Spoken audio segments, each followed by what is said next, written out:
I've been using iOS 27 for the last month, and this update genuinely surprised me. Like, even on the developer beta I've been testing on my primary device, this has been the best update that I have ever used. So now that the public beta is out for you to try, I'm taking you through the top 5 things that are genuinely great about this update, but also answering, should you actually update your phone? Let's get into it.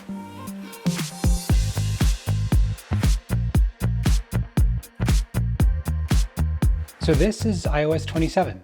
And it's the first update in a while where you don't immediately notice that much is different, because this year Apple just zeroed in and fixed everything. No major overhauls or shocking new updates.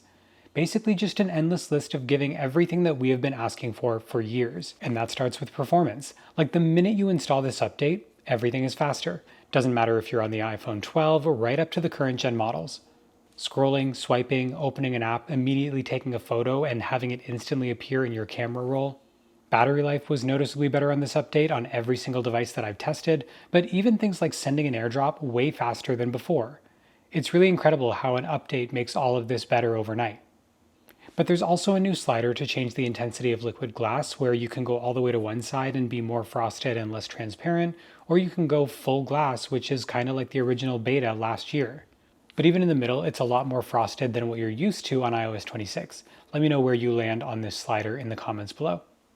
But even on the home screen, your apps are just slightly fine-tuned with more liquid glass, sharper edges, more layers to just look a little higher quality than they did before. It's subtle, but that's what this update is after all. Small improvements everywhere to make your phone feel brand new. Really, the only thing that's noticeably slower in this update is the actual one new feature, the redesigned SiriAI.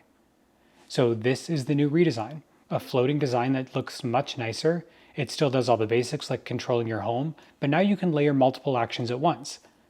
And when it shows you info, you can drag it to expand it to see more details, which is a nice touch, or even see past conversations in a brand new dedicated app that seems to just store the longer conversations and not the quick commands, which makes a lot of sense. But I think the biggest update to SiriAI is that it knows so much more about you and then gives you more personalized results because of that.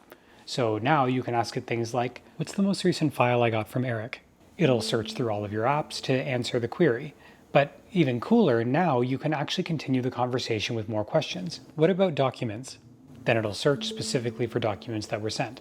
But it's also able to better understand you and tailor the results. So now you can even ask it things like, based on everything you know about me, could you recommend some local events that I might like?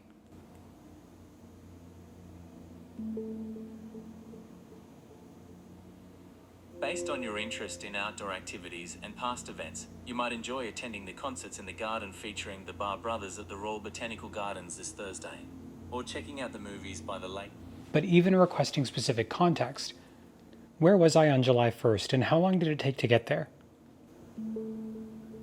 On July 1st, you stayed at the Pantone Maison Locative in Victoriaville, Quebec. It took you about 10 hours to get there, as you mentioned, leaving at 7:30 a.m. and arriving around 5:30 p.m. The fact is, Siri gets more data, then does more things. And while at launch this only works with Apple-specific apps, mail, photos, messages, reminders, notes, it'll open up to third parties as these apps update. So eventually it'll know that you have messages and context in WhatsApp or Messenger, and then cater based on that info. In this example, it did reference Whoop data, and more options should get referenced as apps get updated to allow Siri to better understand them. But then Siri also understands context. Like, you can just ask it what's on screen and it'll give you more details about what you're seeing. Or updates to visual intelligence that let it understand what your camera is looking at. It's built right into the camera app with a new option that's great. You can ask it a question about what you're seeing, or you can even ask it the nutritional value of something. Like, it won't give you the calories, but it will estimate whether this meal is healthy or not. The whole experience is just more refined, more customized, and more catered to you. So it makes sense that I'm using a case that also caters to my needs. One that magnetically attaches to any metal surface so that I can use it anywhere, like my fridge in my kitchen, or on the vent when I'm cooking, or even in the garage when I'm working on a project. This is the RokForm crystal case, built to be rugged by design in every point that matters, but still with a clear back to let you see through to your phone. The camera bump and the corners are reinforced for drop protection. The buttons are engraved and raised to feel large and responsive, and the sides are a little narrower, making the phone still feel slim, which just feels great in the hand. There's a couple really handy features here. first a lanyard loop built into the side if you use that. Then on the back, you're still getting your typical MagSafe compatibility for any of your accessories, plus an extra reinforced magnet to stick to anything metal. Then there's the RokLock mounting system, which allows you to twist an accessory like a car mount into the case to keep it way more secure than traditional magnets. I talk a lot about RokForm on the channel because I love the premium feel of their cases and the flexibility between magnetic connection, MagSafe, and RokLock. So you choose what accessories you want that work best for you. Check out this wallet that's MagSafe, but with the extra reinforced magnets, it's nearly impossible to pull off. If you want to pick up the RokForm crystal case or any of the other accessories, I will leave links with discounts in the description below. Apple and AI have had a rocky relationship over the years, to say the least, but this is the first update where they actually got things right. Not in like a gimmicky way, but in a bunch of really useful features that live in the apps that you already use. Like in Photos, where you get a new set of photo cleanup features, which works much faster than it did before and more accurate to erase objects in the frame.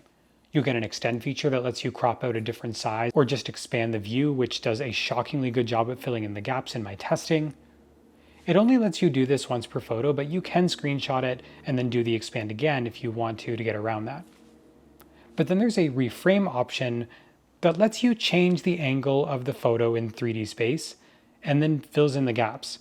Like in some kind of crazy Apple magic, you can essentially take a photo that's like 90% of what you want, and then after it's taken, you can change the ratio. You can zoom out further, and you can make it so the object is the main focus of the photo, all after taking the photo, which is just amazing to see. Also worth noting that with this update, taking a photo happens way faster and saves faster, and also does recognition faster. Great to see. Shortcuts is getting an update that basically just makes it insanely user-friendly. You can now use natural language to design a shortcut and just let it build it for you. Now, in my experience, this is not perfect. Like here it said to open an app when I actually wanted it to take action within the app. But like it'll build the shortcut to about 80% and then you can just fine tune it as you go. And the result is that this shortcut instantly copies my most recent note, puts it into my teleprompter, and then puts my phone in Do Not Disturb while I'm recording these videos. Insanely helpful work that I would have had to do manually before. But still, even things like messages, you can now get suggestions in line based on the message that's sent for a quick tap action. Really handy. Maybe the biggest AI feature is that the Passwords app will not only identify compromised passwords, but it can now agentically log in and change your passwords for you with just one tap. My favorite part about iOS 27 isn't these big AI changes, but some of the underrated features that we've been wanting for years that have finally come to this update. Like in CarPlay now, you get to scrub through audio in a track using a slider. I cannot believe this wasn't a feature until now, but huge win. Apple Pay now has a completely redesigned interface that's a lot clearer to understand. Even just swiping through your cards in your wallet is a much easier way of paying. Finally, we're getting separate volume sliders, so in settings, you can separately control your ringer versus your alarms or timers. Great to finally see. The lock screen also gets a new smaller clock option that makes it more minimal. If you're into that sort of design, just another personalization tweak that's great to see. We're also getting a new extra large set of widgets that now take up the full screen, giving you the most detailed info at a glance that we have ever seen on an iPhone. Great if you want a minimal, easy to use setup on your home screen.